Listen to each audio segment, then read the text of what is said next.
yields about 10%. 2 or 3 degrees and we cut the number of calories on the planet 20 or 30%. You guys know enough about how the world works to be able to do the math about what that means for development, what it means for war and peace, what it means for all the things that we care about. We cannot have a working planet, and so we have to stop this from happening. We have to stop burning coal and gas and oil just as fast as we possibly can, and we have to very, very quickly move on to powering our world in other ways. Not to stop global warming, we're not going to stop it. It can't be prevented to some degree. To keep it from getting entirely out of control. So that's the worst news, okay? Maybe. I might come up with some more.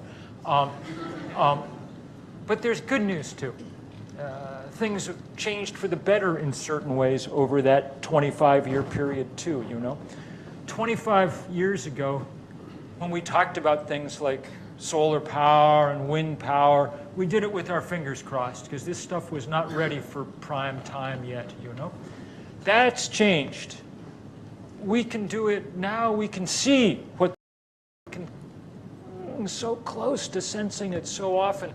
There were days, the one country in the world that really has taken all of this seriously the way they should is Germany.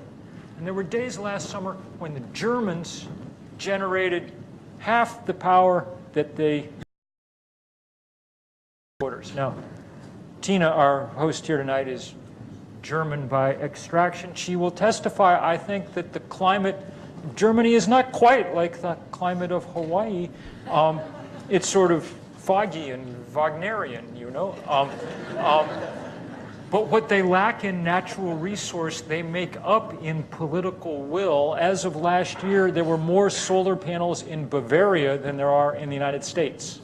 Okay? We spend too much of our time in this country figuring out reasons why not to do things. So we look from a distance at what's going on here in Hawaii, and on the one hand, we marvel at the quick spread. I'm sorry, I'll try to be louder. We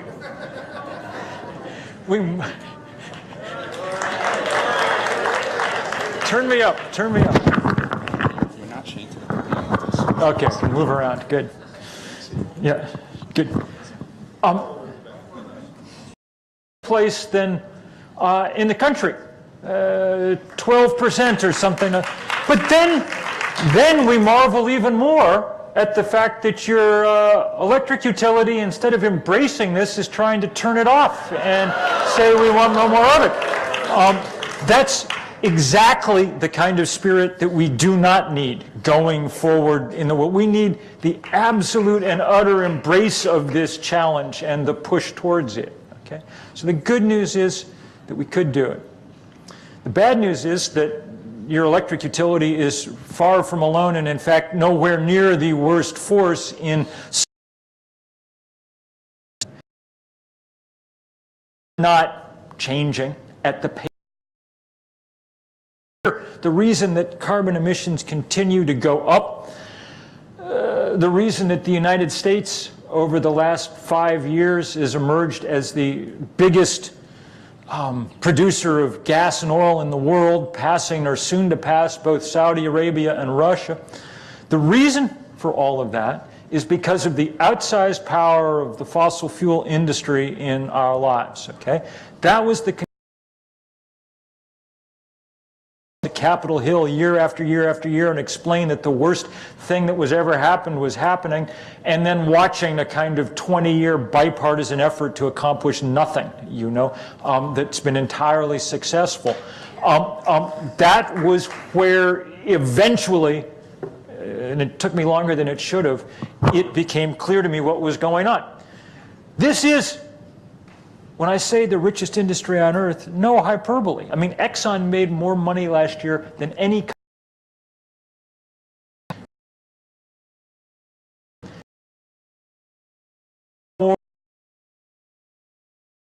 having lost the argument, the scientific argument, they've been able to win the fight because Well, because of that money. 2 weeks before the last federal election, Chevron gave the largest campaign contribution of any corporation in history, post Citizens United, the biggest player, and they gave it to make sure that the House of Representatives would stay in the hands of climate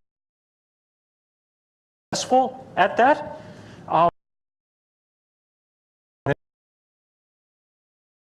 On these problems, at least at the way that we deserve.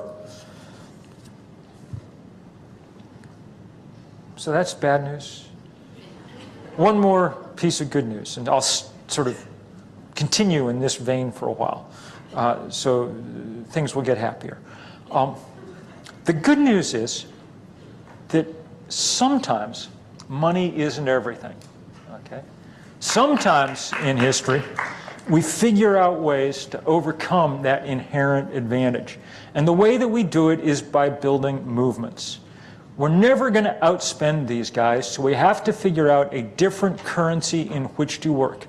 And history would indicate that the only currency that really qualifies are the currencies of movements. Passion, spirit,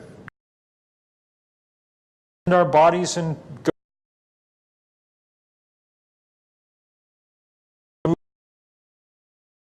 I want to describe it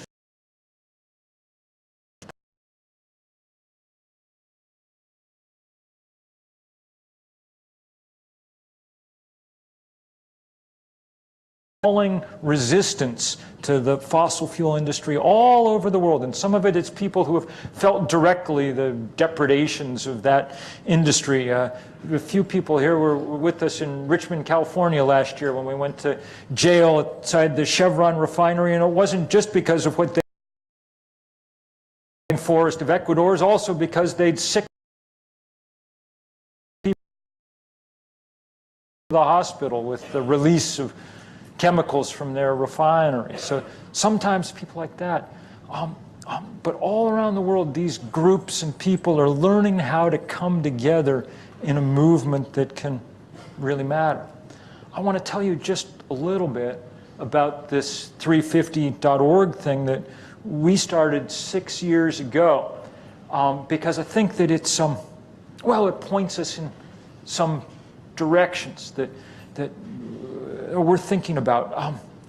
As you can tell from listening to me, I'm not a born orator, or I can hardly even speak loud enough to be heard, you know. I'm not a born orator, and I'm not a born activist. I'm the opposite, okay? I'm a writer by trade, which means I'm an introvert. It's nice to be here with you all, but I'd just as soon be home typing, you know. But about 6 years or 7 going to move the needle, and that we needed therefore to look in other directions. And we decided we were going to organize the world. And when I say we, I mean myself and 7 undergraduates at the college where I hang out in Vermont. So the same age as students here, and same skills and same whatever, okay? And we took this odd name, 350.org, for the reasons that Tina described, but also because we wanted to work globally. And the biggest impediment to working all over the world is that people insist on speaking their own languages, and this makes it difficult to communicate. The good thing about Arabic numerals is that they trip lightly over those linguistic boundaries. 350 means, you know, the same thing in Manoa and Mongolia, okay? So we set out. Now, I mean, in some level, this was absurd. We had no money. We had no organization. We did have 7 young people. There are 7 continents. Each one of them took one. The guy who took the Antarctic also had to take the internet. So, you know, there we went. And our job was to find people like ourselves around the world. Not everywhere is there something called environmentalist, but everywhere there are people very worried about hunger in their communities, about public health, about women's rights, about war and peace, about all the things that you can't have on a planet that's going to hell. And so they were our natural allies. And we went around the world, sometimes in the flesh and sometimes, you know, virtually trying to find them. And we asked everybody, This by now was 2009, a year later, to come together on one big day of action all over the world to try and take this number and kind of drive it into the information bloodstream of the planet, you know. And we did not know how well it would work. We had no real reason to hope for much, but we got a sense it was going to work. We could turn down the lights in here because I'm going to show a picture or two in a minute. We got the sense it might. 2 days early, we were sitting around our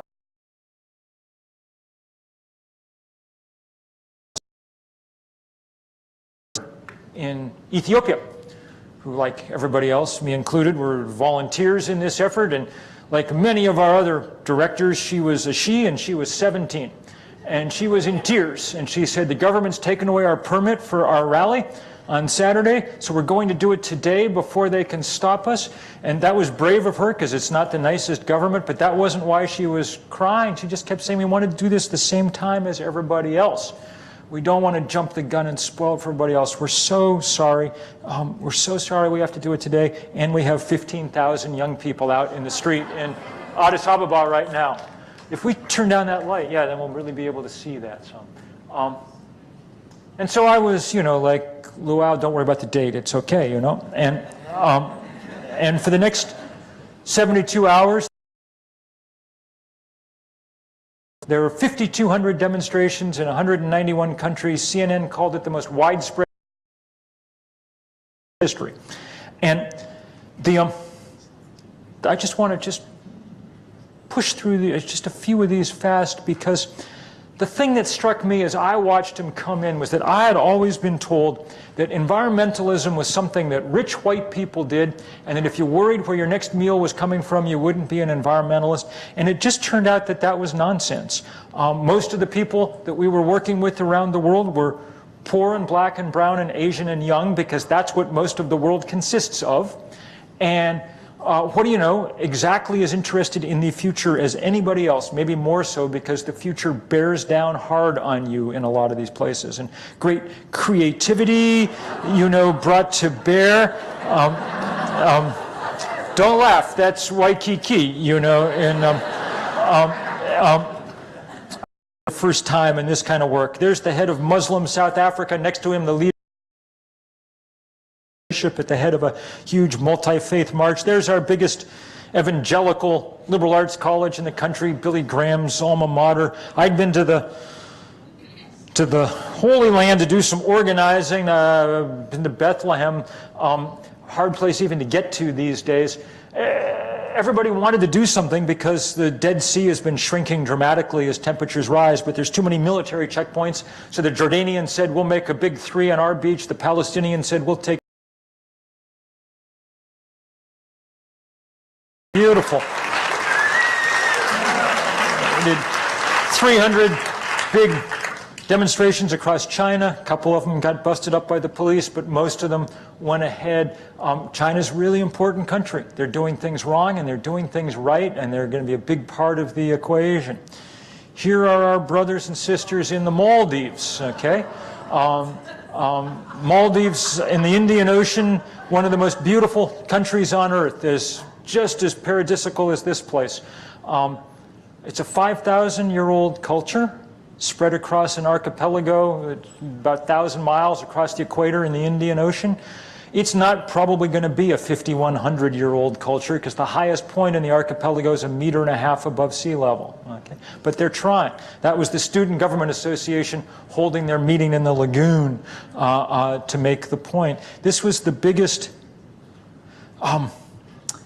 story on Google News for about 36 hours. And the reason, I think, is because the people in it involved didn't look to look like. There's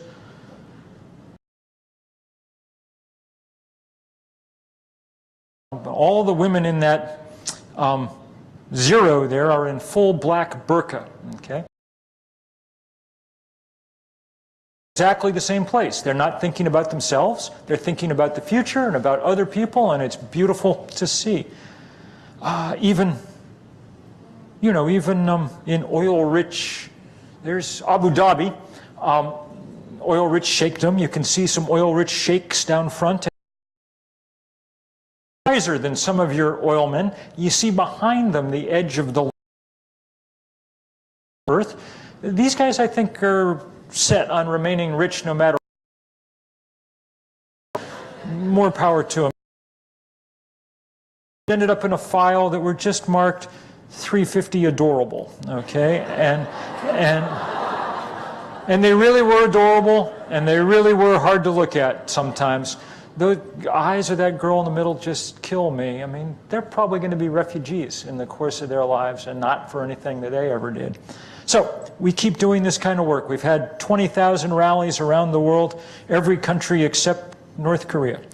And it's been really, really fun to do this. I just, as you look at these, I just want you to have a sense of who your brothers and sisters in this work are, okay? Just to get a sense of it. And maybe while we're doing it, there's some students here I know who are getting ready to really launch in a big way this divestment campaign, from which I'll talk about in a minute, from fossil fuel. But they were going to pass around some sheets to get everybody's names and things. So if one comes by, join in. These are who you're joining in with, you know, in practical action. And completely able to cope. People told us when we started that, shouldn't pick a scientific data point for your name. It would be too complicated. No one would get it. It would be too depressing because we're already well past it, as you know, at about 400 parts per million. That's why the Arctic is melting. We have found no problem with anybody understanding it. People have a perfectly good sense of what's going on. If you say, here's the number where we should be and we're above it, everybody understands that. It's exactly like when you go to the doctor and the doctor says your cholesterol is too high, you're in the zone where people have heart attacks. Most people, that's when they go home and start taking their medicine and start jogging and start doing what they need to do. Only idiots go home and search the internet for a website that says cholesterol doesn't exist, you know. And so this education's been a lot of fun, and we've done some of it with art, with these huge days. We were talking earlier about art and activism, and we've had these amazing days that we had sort of art projects so big that we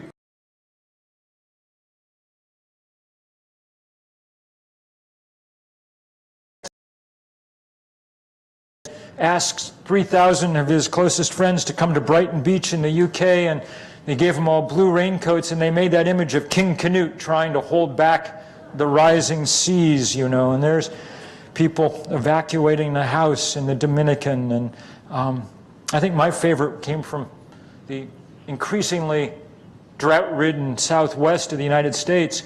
It's one of those dry riverbeds now in Santa Fe, and when the satellite came over, 2,000 or 3,000 people put blue blankets up over their heads just to bring the river back to life for a.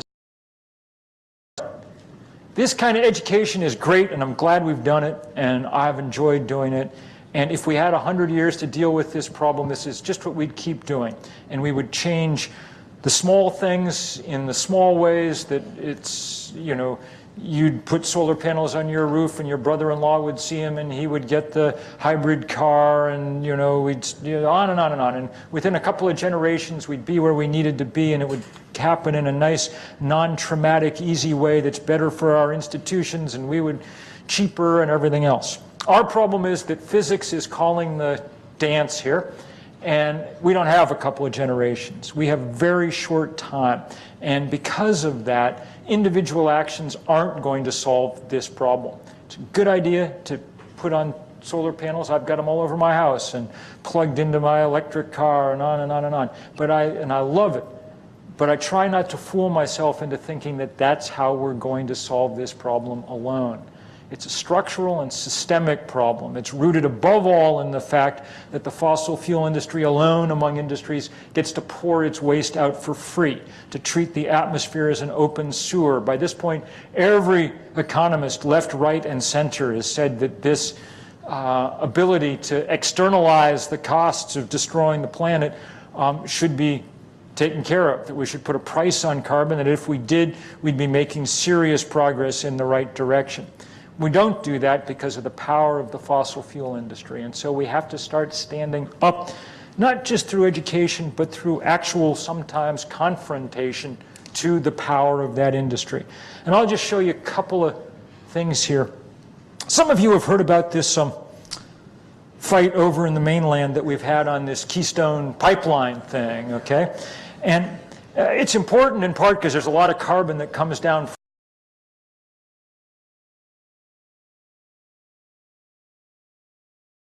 If you could get all the economically recoverable oil out of the tar sands up there and burn it, the atmospheric concentration of CO2 would go from its present 400 parts per million, already too high, to 540 parts per million, okay, just off Alberta. So it matters a huge amount.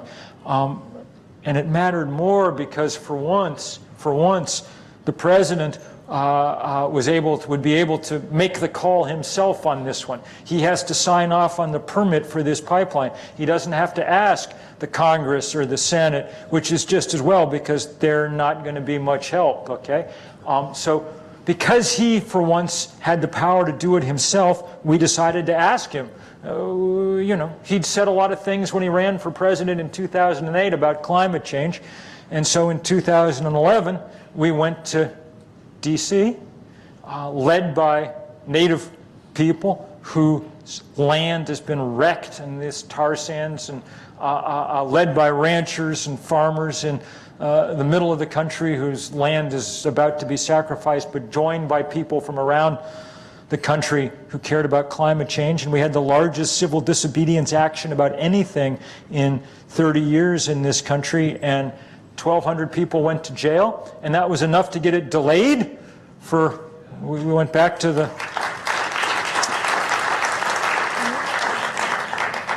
that was enough to get it delayed, which was very unexpected. The oil industry never loses, and they were certain they were going to win, that this was a done deal, and that, in fact, I remember when we were out there getting arrested, National Journal, the sort of insider magazine in D.C., polled its 300 energy experts in the lobbyist community and in the committee staffers and things, and 97% of them said that TransCanada would have its permit for that pipeline by the end of 2011. They don't have it yet. All they've got so far is big stacks of rusting pipe in fields across the Midwest, and there's 800,000 barrels of oil a day that are still in the ground. Now, the president just keeps delaying it, can't quite bring himself to say no, which would be good, because if he did had ever said, here's something big we're not going to build because of its effect on the climate, and that would help a lot in the effort to get the world back on course in doing something about this. But the reason I bring it up today to you, even though it's a long ways away, this pipeline, is just to say that I think the most important thing it's demonstrated is we can match the unlimited money of the fossil fuel industry. That people have figured out all kinds of creative ways to do that is wonderful.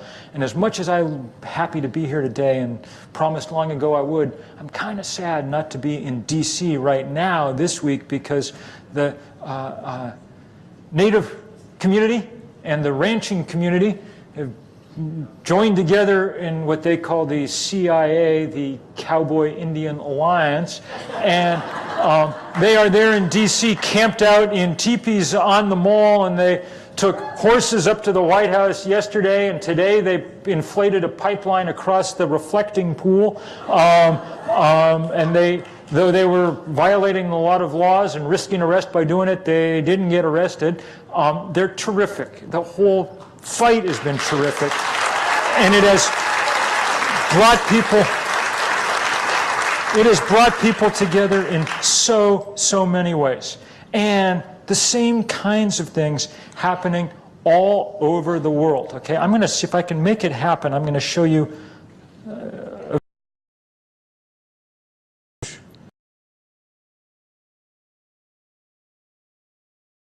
this is a video. This is out here in the Pacific, okay?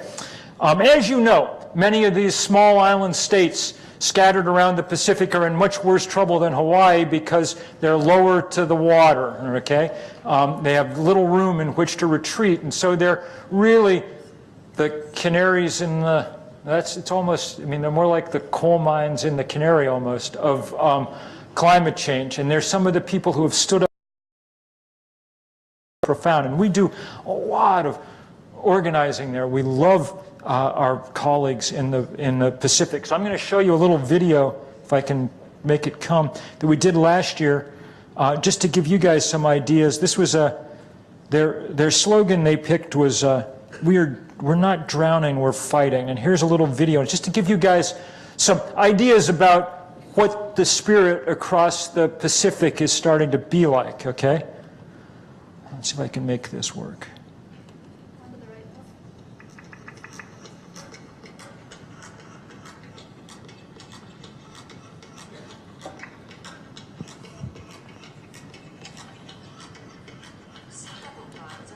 Can I get your mic?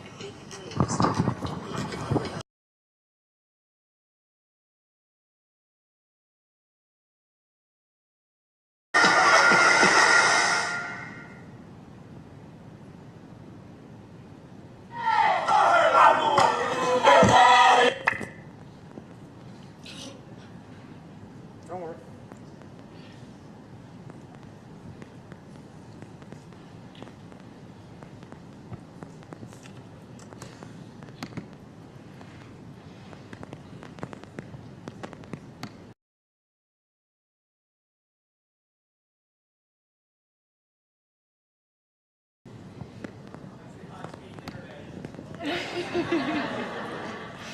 Everybody stop tweeting.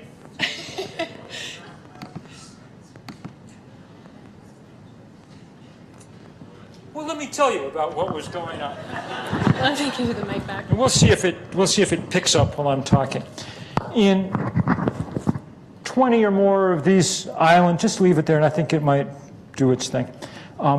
In 20 or more of these islands across the Pacific, people came together for these powerful days leading the charge. And this was important for a lot of reasons. One, it was a good message to the rest of the world. Two, all these countries, small as they are, have seats in the UN and are able to be effective advocates, punch above their weight.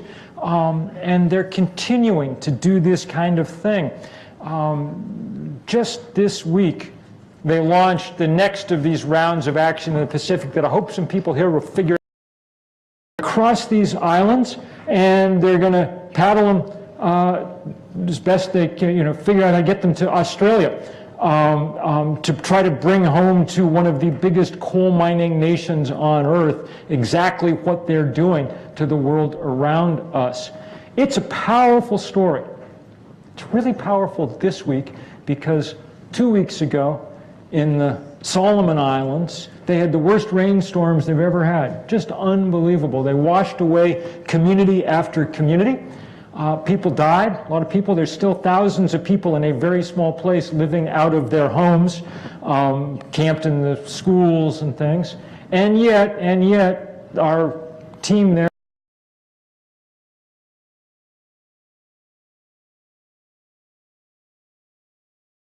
about. And sometimes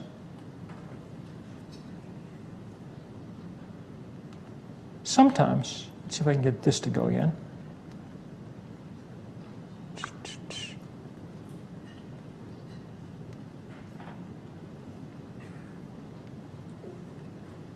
I can do this.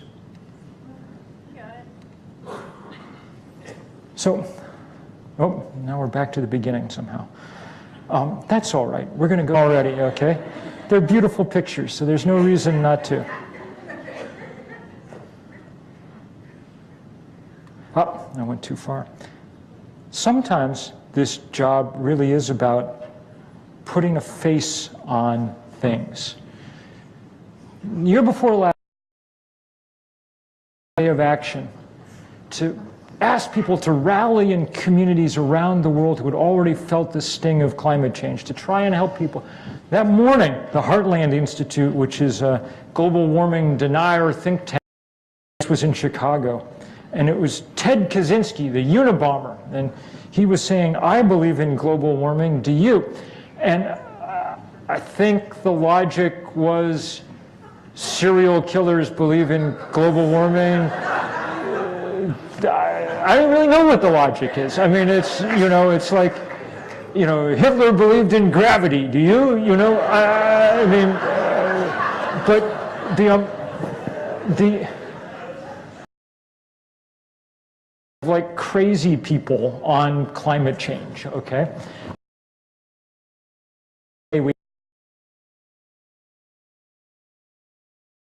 A couple of them, okay? I mean, the day begins in the Marshall Islands or around there, and the first pictures were from underwater. Their coral reef, like most coral water that we are prescribing, the researchers think that this ecosystem may be largely gone before the century is out. Just this huge, beautiful corner of God's brain just, ripped out. You'd think in Afghanistan people had other things to worry about, but the fact that the Kabul River is drying up is pretty key, Drought all over the place. We hear about it when it's in California, and it's going to send the price of produce through the roof this year, but it happens all around. Problems are slightly less critical, but there are those of us who like winter, and will be sad not to ski. Forest fires. There are forest fires raging in Siberia this week because they're having incredibly warm weather, hot weather, early spring weather. The last few years, forest fires there have been 4-5 degrees latitude north of where they've ever been observed before because things are getting hot and drying out. There's people leaving their homes. That top red balloon, that's where the Dead Sea was 40 years ago. We get a lot of organizations taking the brunt of it. That picture I just put in because it came with a little note, and the note said, "There is no water behind our dam anymore." Period. End of story. These people come from the part of Pakistan where they had just the opposite problem. In 2010, the greatest rainfall ever recorded up in the Kush reserve. 20 million people were out of their homes in that disaster, okay? 20 million. And my guess from looking at that family is they probably had not contributed enormously to the problem. Here's my home state. I'm just homesick, so I stick it in. We had the worst disaster we ever had in 2011 when rainstorms of completely unprecedented ferocity caused flooding that just ripped the state apart. Most of our roads and bridges wrecked, lots of people killed, and as you can see, our farm fields still covered with sand and rock. But the same thing all over the world, place after place after place. Smallest action of the day, but it stuck in my mind so much because of what Buddy's stream. It's what the sign says that those young people are holding. Your actions affect me. It's true. More people died from Hurricane Sandy in Haiti than died in New York. There's a full-on cholera outbreak still underway there. Your actions affect me, but not the other way around. There's nothing that they can do to solve the problem of climate change. They can't burn less fossil fuel. They hardly burn any to begin with, okay? They depend on us because we have access to the levers of power to do something about all this. What do I mean by the levers of power? Well, I've showed you the kind of things we've done, say, with pipelines. Great, and there's 100 battles like this going on all the time.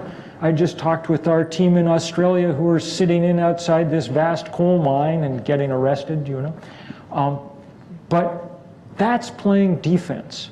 It's important. We can't let these new big problems and things, there's still work of wrecking the planet, so we have to figure out how to play offense too. We've been concentrating on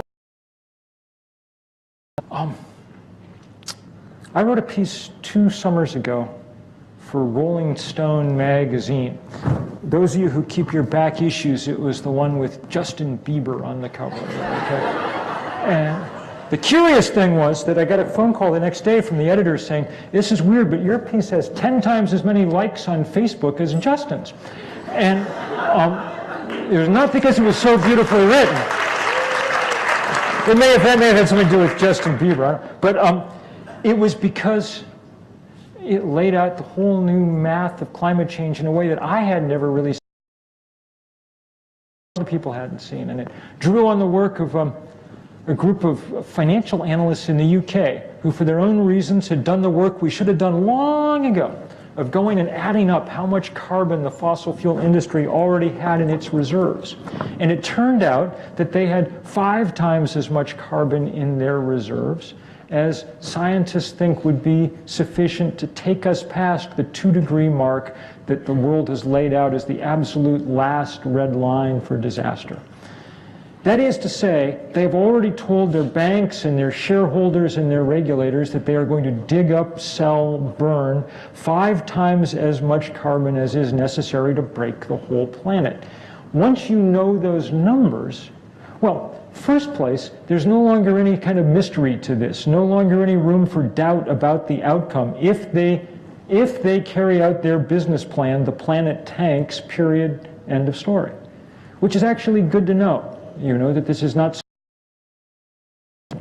But the second thing that flows from that is that these are no longer, therefore, normal companies. They are rogue companies, if they're willing to do that. And if they're willing, with all that extra carbon that we could never burn,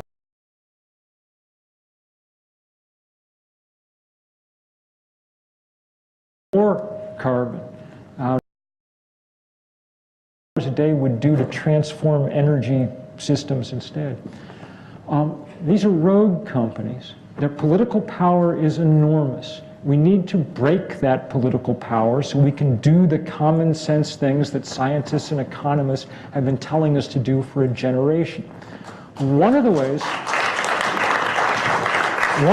that we're trying to break that political power is through this process of divestment, okay, of getting institutions with clout to sell their holdings in these companies. The theory is not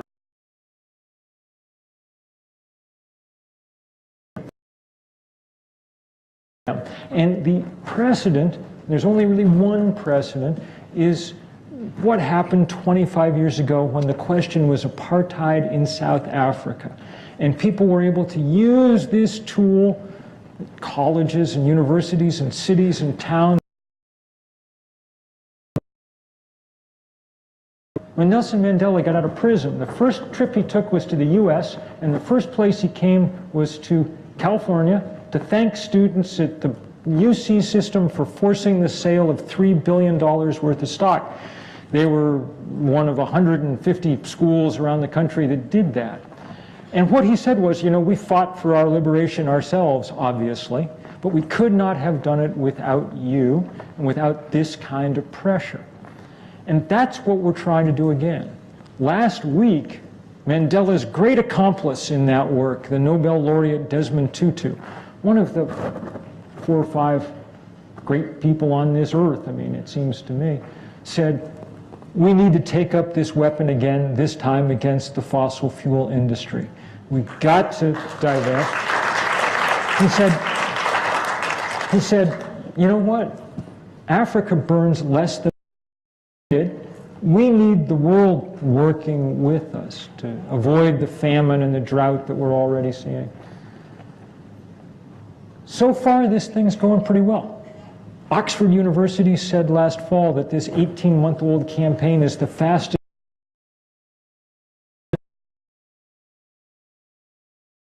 Most recently, San Francisco State. A bunch of cities and towns have divested. Portland and Seattle and San Francisco and Providence and elsewhere. A bunch of religious denominations here and around the world. The United Church of Christ, which is the the oldest Protestant denomination in the country, the one that kind of tracks back to the Pilgrims, you know, they asked their congregations to divest. Funds in Europe, it's gathering real momentum, which is why I am so glad that students here are taking up this fight, and I hope that you will join them on campus and in the city and in the state to get your governments to do the same thing as well. This is not because we're mad at our college. It's not like the 60s when everybody's angry all the time about everything, you know. We like our colleges and universities. We're proud to be affiliated with them. We just want them to live up to the ideals that they taught us. And especially in this case, when it's at places like this that we learned the story about climate change, where the science was done that allowed us to understand what was going on. It makes no sense to pay for that science by investing in the companies that are driving this destruction. It makes no sense to education of students by investment in education. By now been widely demonstrated that comes with it. You know that your actually risk of investment and your return will be better, not worse. If you hold that stock, then you are making a bet that the carbon will be stranded underground, and as HSBC, the second biggest bank in the world, said last year, the values of the fossil fuel companies will be cut in half. That's why they're fighting so hard to make sure they can. So, help with this thing. Help with, make it a powerful signal, along with the things that you're doing close to home, along with the solar panels and the energy efficient buildings and the trains and the whatever. Make it part of this fight. And then help in other ways too. I can't tell you all the things that are appropriate here. You guys will know better. I can just tell you the kind of spirit in which I think, at least that I think about it. And because of everything that's going on in Washington today with all the cowboys and Indians there hard at work, I was thinking back to the way we launched this campaign with that big civil disobedience action, you know. And just a couple of things about it sort of stuck in. I wrote the letter asking, easy letter to write, you know, and especially because I was worried that it would be mostly college. Because if you're 22 right now, you know, it's possible that an arrest record is not the best thing for your resume in our economy. One of the unmixed blessings of growing past a certain point, what the hell are they going to do to you? You know? So it was with real pleasure that we watched a lot of people with hairlines like mine descend on to say, at least where I come from, be rude to say, how old are you? So we did not ask that. But cleverly, we did say, who was president when you were born?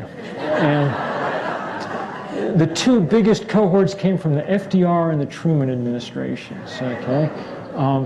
I look around the demographics of this room, and I've sensed that there may have some, you know, brothers and sisters in this cohort, and that's good.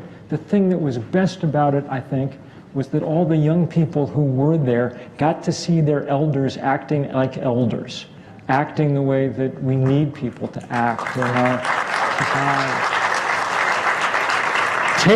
Making a little bit of sacrifice.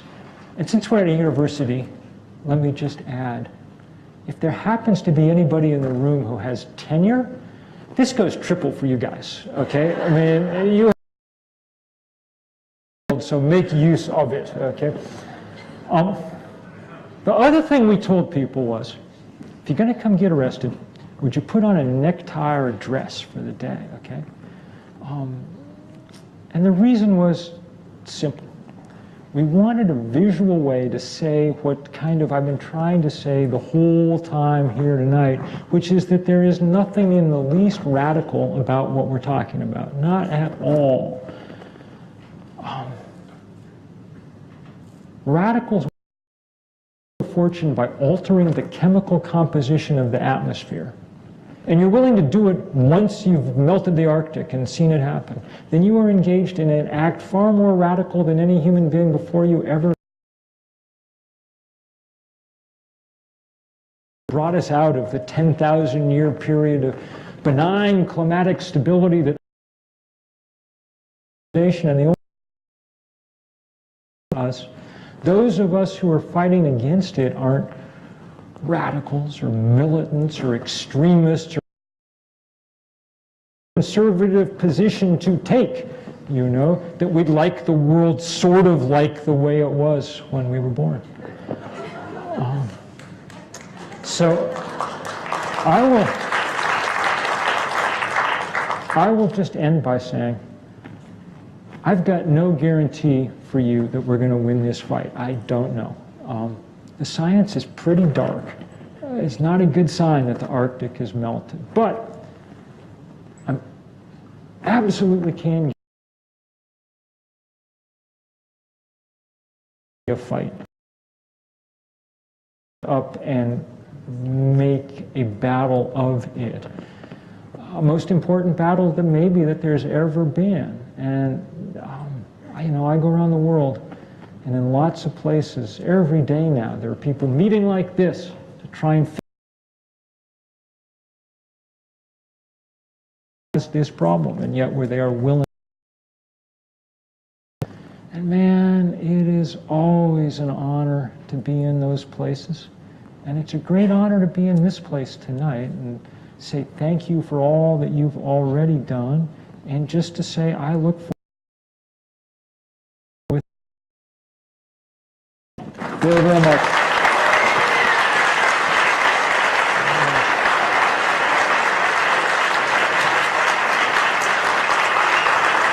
I went on a long time. Do you want to try and do questions? Thank you.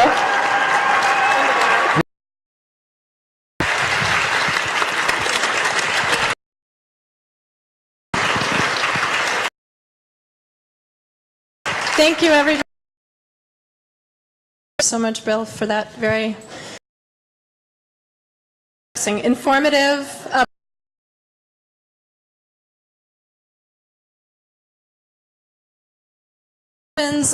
We need to sort a mic issue here, which is that I think that one over there is working. I see a young woman with glasses wearing white. Could you just stand up and somebody turn it on, just see if it's working? We've been having sound issues here. Test, Nobody one, knows. two, test. Aha, that one's working. That one is not You're all working. laughing at me about the mics. I know. No, it's a tech issue. It's Bill's.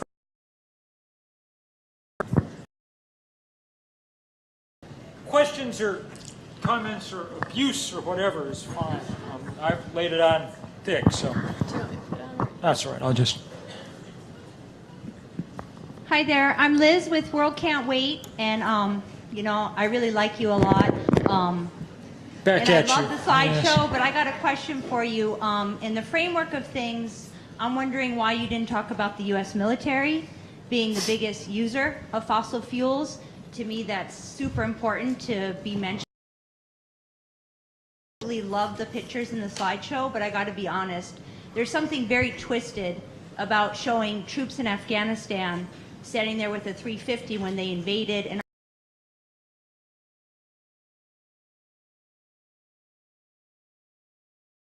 We're actually going to need absolutely everybody in this fight.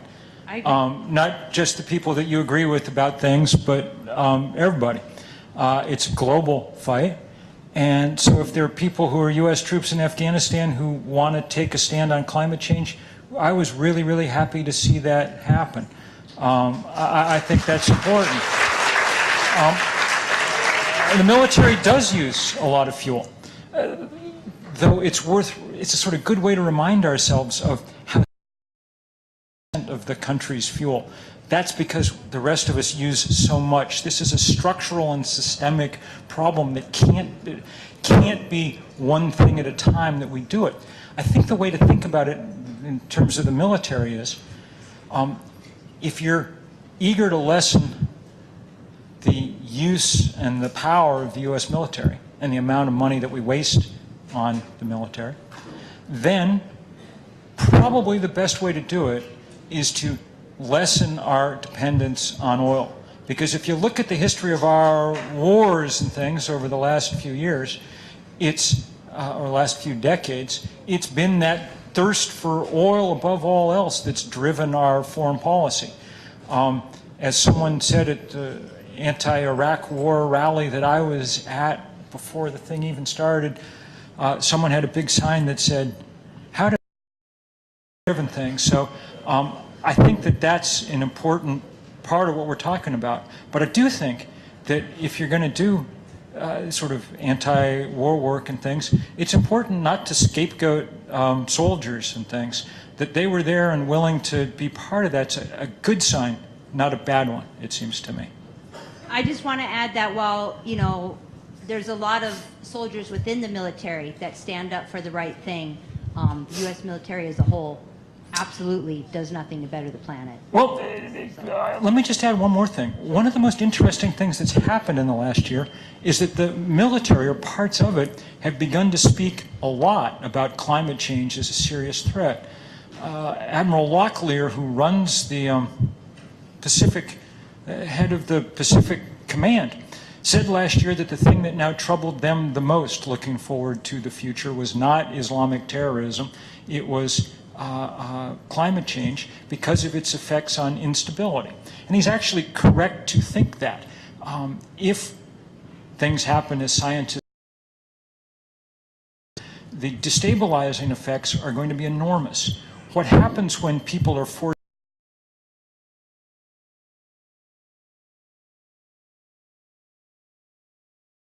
2,300-mile-long wall between it and Bangladesh, a wall sort of like the one along the U.S. border with Mexico. Why? Because they know that there are going to be a lot of people who are going to try to leave Bangladesh. There already are, because it's an untenable place, in parts of it anyway, as the planet warms. But there's not a lot of vacant real estate in India, and there are also, you know, as usual, communal tensions.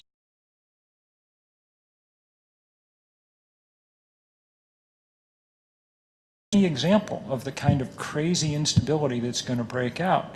So to the degree that the military is beginning to wake up to this, they're an important part of our society that aren't going to go away, and I wish it away. So you know, one has to hope that, I mean, it's the same kind of spirit with which we, you know, I mean, I have a lot of, though I'm a Methodist Sunday school teacher myself, I have a lot of differences with, you know, certain forms of evangelical Christianity in the U.S. Okay, they stand for a lot of things that sometimes politically and whatever that I have helps breed the kind of human solidarity that we need. Look at those, remember that picture of the Jordanians and the Palestinians and the Israelis figuring out how they were going to cooperate on this. If we're going to solve the first really global crisis as a globe, or we're not going to solve it. I mean, I think that's the bottom line. And one of the things that makes it so hard to solve it, and something I probably should have talked about a little bit more, is that, I mean, there are really two problems that we face. One is getting the rich world to use a lot of its use to renewable power. The other is to take the poor world and allow them to leapfrog over the fossil fuel age into the renewable energy age, okay? And that has to happen. It's only moral and just that we should help pay the price for that to happen, because we filled up the atmosphere ourselves getting rich. We can't just say to India, oh, well, you figure out some other way. I mean, if they're going to build solar panels, it's both in our interest and in our moral duty to help them do it. And that'll be the other great topic at the next Copenhagen conference, which will be in Paris in December 2015, it's in preparation for that conference that Ban Ki-moon has summoned the world's leaders to a conference in New York in late September. And since he's bringing the leaders there, we at 350 are going to do our best to bring everybody else there. If you have some reason to be headed to the East Coast of the United States next fall, circle the dates of September 20th and 21st. It's a weekend, and you can come to the Big Apple and save up a little bit of bail money in the meantime, okay?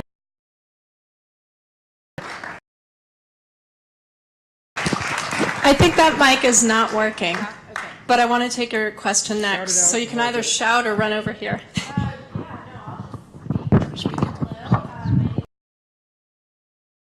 That started back in 2008 called IDEAS. It stands for Intellectual Decisions on Environmental Awareness Solutions. We are operational in 20 campuses on the mainland and about 15 campuses internationally. And one of the challenges that we find is how to build solidarity and really unify our movement around specific days of action. And so I'm interested as to some of the internal things that 350 has done to really bring people together to unify and take action. So that's a very good question. And as I say, I'm not a great organizer, you know. We're just making it up as we go along. But the things that are important, I think, I mean, the thing that's so daunting about climate change is it seems so big and we seem so small that it's very easy to just sort of say nothing I can do really matters. And really, nothing you can do really matters by yourself. It really only matters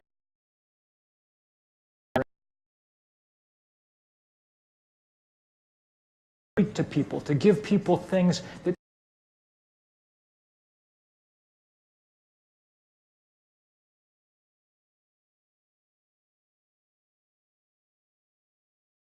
investment are so important because we all pool our resources, and it's happening in so many places, and this fight's going on at the same time, and we're advancing sort of resources and information stuff we can to help on various campuses. And it's really fun to watch students take up the lead. And you know, first they do all the work and they ask politely, and then the administration says, no, we can't do that. And that's when, you know, things get more serious. It doesn't happen overnight. It took 8 years to get most of those colleges to divest from apartheid stock, but people sort of turn up the heat. Right now, tonight, in St. Louis, Missouri, students at Washington University are going into the third week of a sit-in about divestment and coal there at Washington University, and it's beautiful to see. So those of you who sometimes think, oh, kids today just aren't as cool as we were back in the 60s or whatever, you know, don't believe it for a minute. They're full of spirit and ready to go, and thank you so much for helping catalyze all that.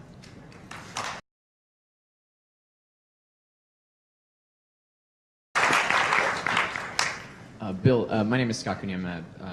I just want to say I think everything you're doing is really cool. Deep Economy, your book, changed my life. It was one of the foundational elements of kind of my viewpoints. I now use it in my class. I teach the Sustainable Business course in the MBA program here. Fantastic. And we actually talk about your divestment program quite a bit, and that's we cover that for an entire lecture. So awesome stuff. I'm really glad that question came up. I'm really glad you gave the answer you did. You've now said it twice, and I really actually want to throw out a criticism, if you don't mind. I know that's very strange to do to one of my own personal heroes. I'm not kidding. I say this with love. Al Gore was here last week, gave a great talk, roused the crowd, talked about all the science behind climate change, all this kind of stuff, and left us with a whole bunch of what can we do. You've said it now twice, individual actions don't really matter. They do matter. Every dollar that we spend matters, and where we put those dollars matters. And that's what your book, Deep Economy, was all about, was about putting your money into the right kind of economy. Well, just hear me out for 1 second. Yep. If we organize and get together and have this big thing and hold up signs and get seen by satellites, and then we all go to McDonald's afterwards and get a Big Mac, which was fed with GMO corn and soy. Sure. Thank you. I have one fan in the room. Yeah. Anyway, but it really does matter, and I think folks like you and the former vice president are giving talks all around the world. If you can tell people who want to hear the message what they can do and where they can spend their money to change things, and we can help change the economy that way, that's.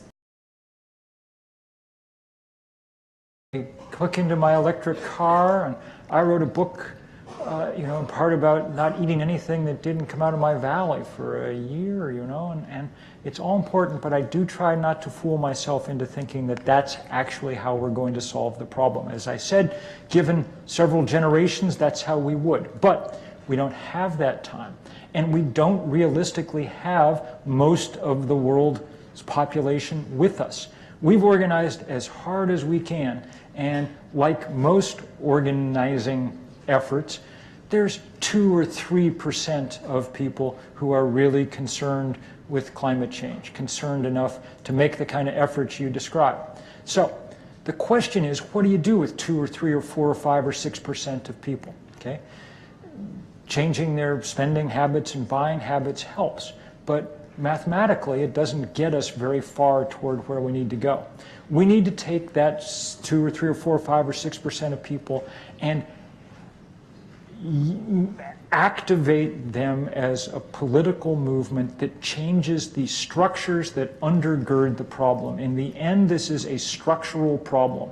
Above all else, it falls on this question of price of carbon, And if we can overcome that structural problem, then things will change in a way that everybody will change the ways in which they behave and live rather quickly, and we'll get where we need to go. And the good news is, and I was talking with students about this earlier, because students were saying, oh, it's hard here, everybody's apathetic. Well, most people are apathetic everywhere. That's just the nature of people, okay? Most of the time we're apathetic, and and that's okay, because it cuts both ways, right? People are just, there's nobody out having rallies to demand that we burn more fossil fuel and, invest more in fossil fuel companies and things. That's why I don't spend a lot of time trying to worry about the 25% of people who deny climate change. And our goal is not to convince the last, the people who have been marinating in Rush Limbaugh for the last 20 years to do the right thing. Not going to happen. It's got to be to take the people who do care and make enough of them active that something happens. Look, if you look at the history of the U.S. civil rights movement, there can't be more than 0.5% or 1% of Americans who went to jail or engaged in a demonstration or anything else. But the people who did were able to change the flavor of the world enough that that triumph became inevitable. Okay? That's how political movements work. And that's, I'm afraid, so. And if we had 100 years, then your prescription is exactly the right one. And in the meantime, it's exactly the right one, for all of us to just don't spend so much time perfecting your own life that you use up the time that we need to engage as citizens. It's in our role as citizens that we've fallen down most, and that's the place, not as consumers. In the end, if our main identification is as consumers, then we're going to lose. Our main identification has to be as citizens, as brothers and sisters of each other who will do the work of coming together in these ways. Thank you for that critique. I don't want to keep holding people. I feel bad holding you all here forever. Let's do one more question on each side, and then, if that's okay. Exactly. Because it's a beautiful day, and no, it's not me, but you guys are crammed into this. Three quick points. I just wanted to thank you for reminding us that this is indeed a moral issue, that it's worth going to jail for, and it's also we can have fun in the process as we go to jail and post bail, because you've done creative rallies that are a lot of fun, they're engaging, and I just want to let you guys know that the Surfrider Foundation, the Sierra Club, and a number of organizations are organizing a big rally on the 4th. Well, it's part of the 4th anniversary after the deep oil spill, one of the largest environmental disasters in history. It's going to be Saturday, May 17th at Ala Moana Beach Park near Magic Island. and it's called the Hands Across the Sand Fence. That we're drawing a line in the sand saying no to dirty fossil fuels and yes to clean energy. So I hope you can come out. That'll be 11 to 1 at Sand Island, at Ala Moana Park. Near, Yes. near the Magic Island, and it'll be from 11 to 1. And also tonight, as a collective action, what you can do individually are going before the legislature. You can send testimony to your reps and let them know that you support the climate change bills and that you want to move forward. Yes, and thank you for that. I've got to say, since I'm in Hawaii, I mean, I tend to be cynical about politicians and things, and probably I'm more cynical than I should be, and I hope I wasn't so cynical tonight. I got to say, I've never met the guy, but we've watched with pleasure. Your junior senator here from Hawaii, senior senator, Senator Schatz, has done an amazing job in D.C. on speaking up on this issue. He's joined my sometimes lonely Senator Bernie Sanders in really good common cause. So it's been fun to watch. I just following up on the guy before me saying, anyway, just then, all of us can do something, and to think that you can't do something is ridiculous. Every one of us count, and we need everybody we can get.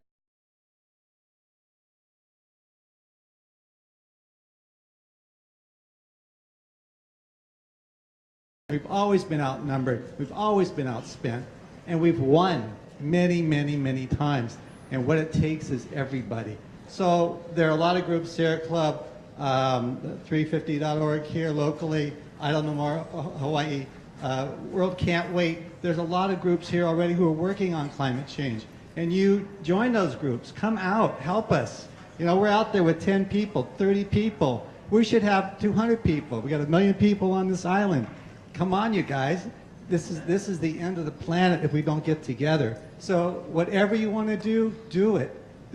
Use your imagination. We all have that imagination. But just do it more or less at the same time and in the same place, okay? Whatever, really. But we had 1,200 people got arrested that time. The suffragettes did it like one at a time. If 1,200 people had gone one at a time as one got arrested, it would have taken a Come to New York in time. September. We'll see you there. Absolutely. So anyway, thank you so much. We really appreciate you coming here. Aloha. All right. Thank you. Sorry about our tech problems. Join me in thanking Bill McKibben for his talk tonight one more time.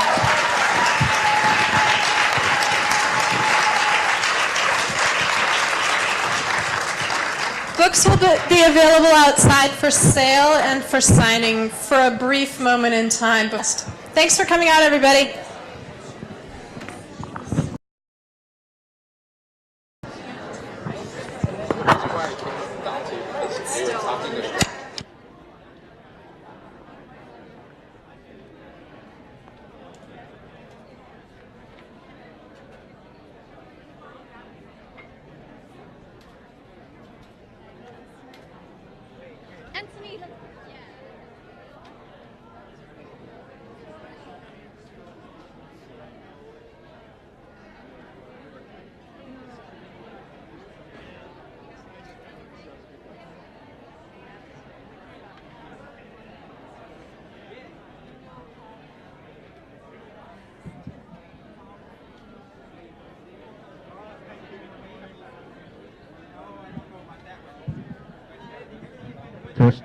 Test.